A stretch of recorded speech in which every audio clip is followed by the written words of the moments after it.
நம்ம ஏத்தருக்கு வந்து பெல்ட்டு வாங்கி ஸ்டாக் வச்சுருக்கோம். ஏன்னா இந்த வண்டி மட்டும் பெல்ட் வந்து பார்த்திங்கன்னா எப்போ கட் ஆகும்னு தெரியாது, திடீர்னு ரன்னிங்கில் இருக்கும்போதே கட் ஆகிடும். ஸோ அதுக்காக ஸ்டாக் வாங்கி வச்சுருக்கேன். இதில் 1850 போட்டிருக்கு. பட் இதோட காஸ்ட்டு 1300 நினைக்கிறேன். 300 கொடுத்து வாங்கினேன். 1200 போல இருக்கு. ஓகே, இது நான் வாங்கி ஸ்டாக் ஏன் வச்சேன்னா, ஆக்சுவலாக இந்த வண்டியோட வந்த ஒரிஜினல் பெல்ட்டு 15,000 கிலோமீட்டரில் எனக்கு கட் ஆச்சு. ஆக்சுவலாக 20,000க்கு வாரண்ட்டி கொடுப்பாங்க. நான் வாரண்ட்டி கிளைமும் பண்ணலை. அதே மாதிரி வாரண்ட்டி கிளைம் பண்ணுறதுக்கு ஒரு ப்ரொசீஜர் இருக்குது. ரெகுலராக நம்ம வந்து சர்வீஸ்க்கு விடணும். வண்டி சர்வீஸ்க்கு விட்டால் தான் வாரண்ட்டியை கிளைம் பண்ணுவாங்க. அப்போ ரெகுலராக நம்ம சர்வீஸ்க்கு விடும்போது அவங்க எதெல்லாம் மாற்றணும்னு சொல்கிறாங்களோ எல்லாத்தையும் மாற்றிட்டு பில் பண்ணுவாங்க. அதுக்கு நம்ம பே பண்ணுற மாதிரி இருக்கும். ஸோ இப்போது இதுதான் வந்து வண்டியில் வந்து ஒரிஜினல் பெல்ட்டு கட் ஆனது. ஸோ இப்போ நான் மாற்றிட்டு இப்போ நான் ட்ரைவ் பண்ணியிருக்கிறது பார்த்திங்கன்னா 11,000. ஆக்சுவலாக வண்டி ஃபஸ்ட்டு பெல்ட்டு கட் ஆகும்போது 15,000 நான் மார்க் பண்ணேன். இப்போது பார்த்திங்கன்னா 26,800 ஓடி இருக்குது. ஸோ இப்போ 15,000 அப்படின்னா இப்போது ஆல்மோஸ்ட் 11,000 மேலேயே ஓடிடுச்சு.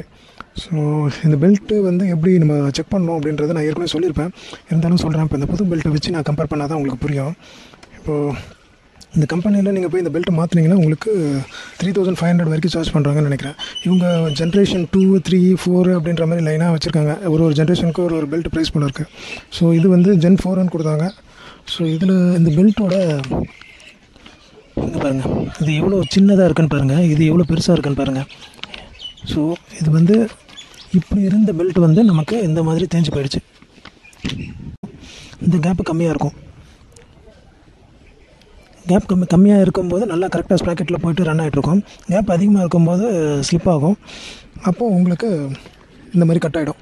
கட் ஆகிறதுக்கு முன்னாடி பாருங்கள், உள்ளே இருக்க அந்த கம்பியெல்லாம் வெளியே தெரிய ஆரம்பிச்சிருச்சு. இதில் தெரியாது. ஸோ புதுசாக இருக்கும்போது நல்லா தான் இருக்கும். ஸோ நான் கடைசியாக மாற்றினது தான். ஸோ நான் மாற்றினது இந்த பேக்கிங்கில் வந்துச்சு ஃபஸ்ட்டு மாற்றினது. ஸோ கேட்ஸ் யுனைட்டா இந்தியா கம்பெனி ப்ரைவேட் லிமிடெட்னு போட்டிருக்கேன். ஸோ இதுலேயும் எம்ஆர்பி வந்து ஃபுல்லாக கிழிச்சிட்டாங்க அந்த இடத்துல. ஏன்னா இதுவும் தெரியக்கூடாதுங்கிறதுக்காக இப்படி பண்ணி தான் சேல் பண்ணாங்க. இதோட காஸ்ட்லாம் ரொம்ப கம்மியாக தான் இருக்கும். ஏத்தரில் நல்லா சம்பாதிக்கிறாங்க இதை வச்சு. ஏன்னா பிரேக் பேட் மட்டும் தான் கொஞ்சம் காஸ்ட் கரெக்டாக இருக்குதுன்னு நினைக்கிறேன். மற்றதெல்லாம் எல்லாமே ஸ்பேர் அதிகம் தான். பிரேக் பேடு அந்த பர்ஃபார்மன்ஸ் நல்லாயிருக்கும். அதுக்காக அவங்க அந்த 500 அரௌண்டு சேல் பண்ணுறாங்க பிரேக் பேடை. பட் அது ஓகே, ஒர்த்து தான். ஏன்னா நான் ஆன்லைனில் வாங்கி போட்ட பிரேக் பேடு அந்தளவுக்கு இல்லை குவாலிட்டி. ஸோ இதான், இந்த மாதிரி நீங்கள் ஒன்று ஸ்டாக் வாங்கி வச்சுக்கோங்க. வாங்கி வச்சிட்டிங்கன்னா என்றைக்காவது கட் ஆச்சுன்னா யூஸ் பண்ணிக்கலாம்.